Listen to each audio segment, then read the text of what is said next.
Je m'appelle Audreyne Javet-Sulpizi, je suis infirmière clinicienne en périnatalité, maman de 3 enfants. Je suis aussi créatrice des centres périnataux Happy Mom and Baby.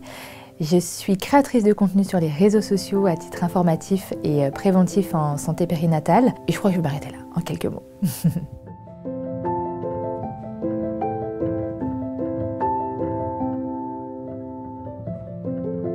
Alors, je crois que c'est l'histoire d'une infirmière, donc moi, qui était un petit peu frustrée de ce qu'elle pouvait apporter dans le réseau de la santé accessible, enfin je veux dire public. La frustration d'une infirmière dans ce qu'elle pouvait apporter aux familles et du coup l'idée qui est venue un jour de donner accès à la santé périnatale en termes moins quantitatifs mais plus qualitatifs et donc à donner accès à la santé à travers le monde en fait, grâce aux réseaux sociaux et surtout grâce à Internet.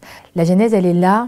Elle est aussi la volonté d'une infirmière qui a voyagé et qui est partie vivre à l'étranger, qui a eu envie de faire le pont en fait entre ce qu'elle a appris en Amérique du Nord et tout le savoir-faire que j'ai eu aussi, que j'ai reçu en formation française. Ce qu'on peut s'apporter en fait avec nos richesses diverses en fait selon les pays en tant que professionnels, mais surtout c'est de donner accès aux soins périnataux aux familles dans le confort de leur foyer.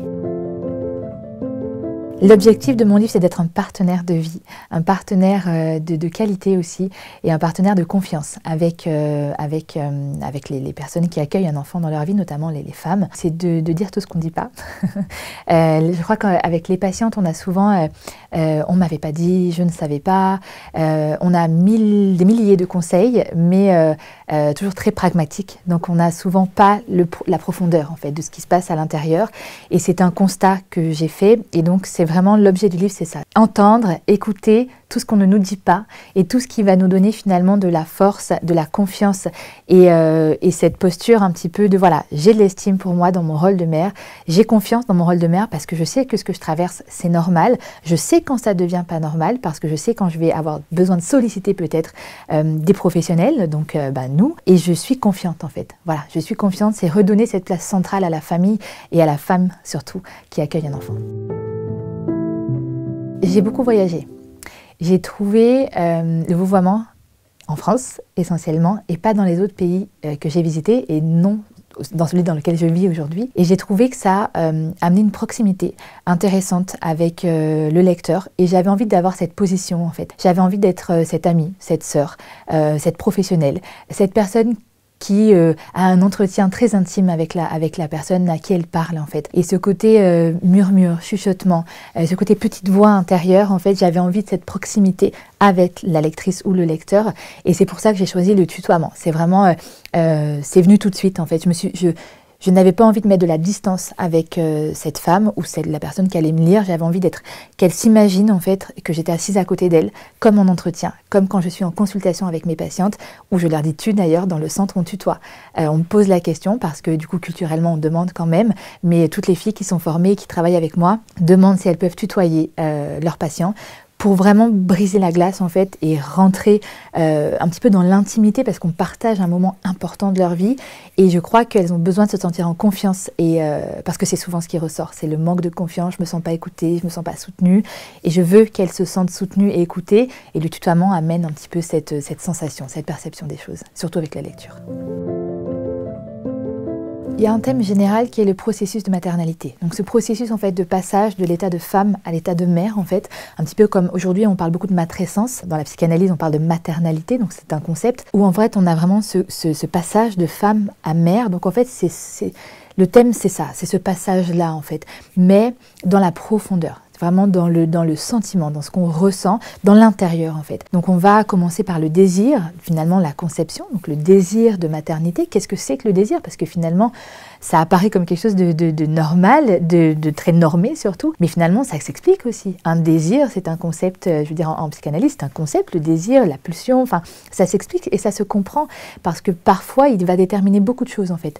Le contexte du désir va déterminer beaucoup de choses par la suite. Et je pense que c'est important de comprendre déjà à quel moment on ressent peut-être ce désir-là, puis comment est-ce qu'on peut l'expliquer.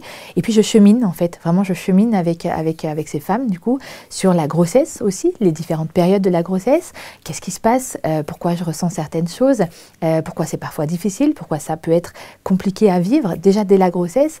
Et on arrive après, j'ai volontairement pas abordé l'accouchement parce que je ne suis pas sage-femme. Donc c'est vraiment quelque chose de volontaire. Je suis infirmière périnatale, donc c'est tout ce qui est autour de la natalité, mais pas la natalité en elle-même, c'est pas mon travail. Donc j'accompagne ensuite l'après, donc le post-natal, vraiment la période du postpartum, ce qu'on appelle le 4e trimestre, le mois d'or, enfin il y a plein de noms, mais il y a cette volonté d'être précisément là à ce moment-là. Je veux à ce moment-là donner encore cette confiance finalement aux femmes. Et puis après, la vie de maman, en fait, qu'est-ce que c'est la vie de maman, quels sont nos défis un petit peu, qu'est-ce qu'on doit gérer, voilà, qu'est-ce qu'on doit faire, et cet équilibre qu'on peut trouver, qui est parfois difficile aujourd'hui à notre époque. Et puis j'ai une petite partie quand même pour le coparent, pour le papa, pour le coparent, qui effectivement parfois lui aussi est dans le néant et qui a besoin aussi d'accompagnement. Un détail peut-être qui a été important pour moi de ne pas faire, c'est conseiller. J'ai fait vraiment le choix de ne pas donner de conseils précis. J'avais envie de redonner le pouvoir en fait finalement et surtout de faire prendre conscience aux femmes qu'elles ont des ressources. Elles les ont les clés, elles les ont les réponses à l'intérieur. Si elles s'écoutent, si elles se parlent, et je les invite à se parler, d'ailleurs je pense que c'est ça aussi, je les invite beaucoup à se parler dans le livre, et je pense que la différence elle est essentiellement là. Je considère que le bouleversement de la maternité est commun à toutes les femmes dans le monde, mais il s'accompagne de manière différente en fait. Donc je ne peux pas conseiller parce que ma réalité, ma vérité n'est pas celle d'une autre en fait. Donc je ne peux pas prendre la place et mes représentations ne sont pas les siennes et du coup je voulais pas. Voilà, j'ai des petites tips on va dire qui vont booster un petit peu sur le thème développement maternel, voilà vraiment des choses qui viennent te donner le power quoi dans ta maternité, mais pas de conseils précis. Ça c'était une volonté de ma part parce que je m'adresse aux femmes du monde entier.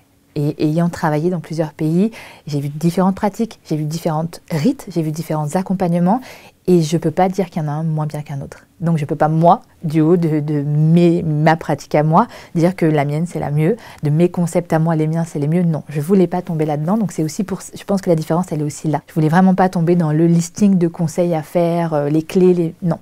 Les clés si tu les as en fait, va les chercher. Je pense que la différence elle est là.